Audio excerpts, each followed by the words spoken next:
মন দিয়ে পড়াশুনো করে জীবনে অনেক বড় হতে চায়, কিন্তু পড়াশুনোয় মন বসে না। পড়াশুনো করতে একদম ভাল লাগে না। মন বারবার মোবাইলের দিকে চলে যায়। নিজেকে বোঝাই, মোটিভেট করি, মোটিভেশনাল ভিডিও দেখি, কিন্তু মোটিভেশনাল প্রভাব 5 মিনিটের বেশি থাকে না। শোন বন্ধু, 14 থেকে 25 বছর পর্যন্ত এটা একটা জীবনের এমন গুরুত্বপূর্ণ সময়। এই সময়টা যদি সঠিকভাবে ইউজ করতে পারিস, তাহলে জীবন তোকে সফলতার শিখরে পৌঁছে দেবেই, অথবা ব্যর্থতা তোমার জীবনের সঙ্গী হবেই। আর এক্ষুনি নিজেকে একটা প্রশ্ন করতো, আজ থেকে 5 বছর পরেও বা 10 বছর পরেও নিজেকে ঠিক কোন জায়গায় দেখতে চাও? কতদিন আর কতদিন বাবা মার উপরে নির্ভর করে থাকবে? কতদিন? রাজা হতে গেলে শ্রমিকের মতো পরিশ্রম করতে হয়, সূর্যের মতো নিজেকে চমকাতে হলে সূর্যের মতো পড়তে হবে। নিশ্চয়ই এমন কিছু দেখো যে পড়াশুনো করে অনেক কিছু করেছে, অনেক কিছু সফলতা পেয়েছে। তুমিও সে তার মতো সিদ্ধান্ত নাও আর নিজেকে বলো যে কাল থেকে পড়বো না, আজ থেকেই সেটা স্টার্ট করব, আর সেটাকে শুরু করে দিন। হ্যাঁ, আমি বলছি, আর সেটাকে শুরু করে দিন। আর কতদিন কাল কাল করবি বলতো? একদিন এমন দিন আসবে, সেদিনে তুমি মরতে চলবে। সেদিনও কি তুমি বলবে যে কাল করব? তুমি পড়াশুনো করবে বলে একটা ক্যালেন্ডারের তারিখের ধরে বসে নির্ভর করবে? আরে একবার ওই মানুষগুলোর দিকে তাকিয়ে দেখো, তোমার উপরে কতটা ভরসা করে বসে আছে। আরে আমি বলছি তোর বাবা মায়ের কথা, তারা তোর নিয়ে কত আশা করে বসে আছে, কত স্বপ্ন দেখে তোর নিয়ে। তোর খুশির জন্য তারা সবকিছুই বিসর্জন দিতে রাজি আছে। আর তুই 5 মিনিট পড়ার জন্য রাজি না। আজই ভেবে নে তুই কি করবি। আর না হলে তো জীবন তো ভেবেই রেখেছে। আর ওই ফালতু সব জিনিস তোর যে ওই মোবাইলে আছে, সব আজকে ডিলিট করে ফেল, সব কিছুই মুছে ফেল। আরে ডিলিট করে দাও, যেগুলো সব তোমার ফিউচারের, তোমার লাইফের, তোমার ভবিষ্যতের, তোমার স্বপ্নের কোনো কাজে লাগবে না, সেসব ডিলিট করে দাও। তুমি কি পড়াশোনায় খুবই খারাপ?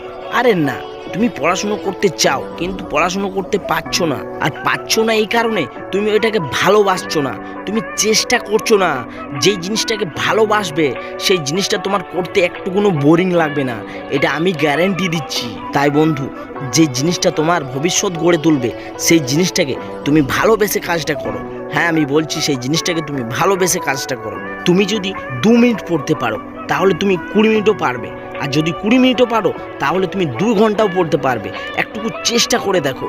তুমি একবার চেষ্টা করে ব্যর্থ হলে আবারও চেষ্টা করো, আবারও ব্যর্থ হলে আবারও চেষ্টা করো। চেষ্টা করতেই থাকো।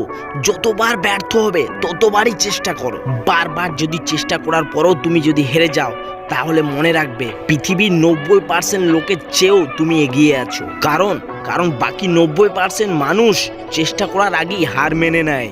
আমি সন্দীপ মহেশ্বরীর ভিডিওতে যে কথাটা বারবার শুনেছি, কোশিশ করনে বালো কি কবি হার নেই হতা। এটা একটি চ্যালেঞ্জ, এটার সাথে আপনি মোকাবেলা করুন, লড়তে থাকুন। একে অ্যাকসেপ্ট করো, খুঁজে বের করো তোমার ভিতরে কি ভুল হচ্ছে, সেটা ঠিক করো।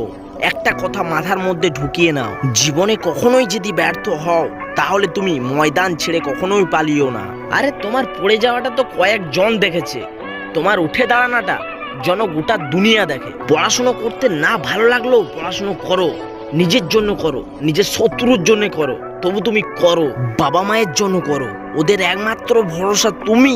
সবারই জীবনে এমন একটা স্বপ্ন থাকে, যে স্বপ্নটা পূরণ করার জন্য সে দিনরাত পরিশ্রম করতে পারে। আমি জানি না যে তোর মধ্যে স্বপ্ন আছে কি না, কিন্তু যদি লক্ষ লক্ষ ভিডিও এড়িয়ে যদি আমার ভিডিও দেখছিস, তাহলে তোর মধ্যে নিশ্চয়ই একটা বীজ আছে, যেটা পরবর্তীকালে সেটা একটা গাছে পরিণত হবে। আরে বিশ্বাস না হলেও আমার কথাগুলো সত্যি মনে করে মেনে নাও, আর সেগুলো মেনে কাজ করে চলুন। তাহলে তোর স্বপ্নটাকে কেউ সত্যি করতে রুখতে পারবে না, এটা আমি গ্যারেন্টি দিচ্ছি। আর তোকে জীবনের সফল হতে কেউ আটকাতে পারবে না। আমি জানি না আমার কে ভিডিও দেখছে, তবে সে ব্যক্তি খুব শিগগিরই সফল হতে চলেছে।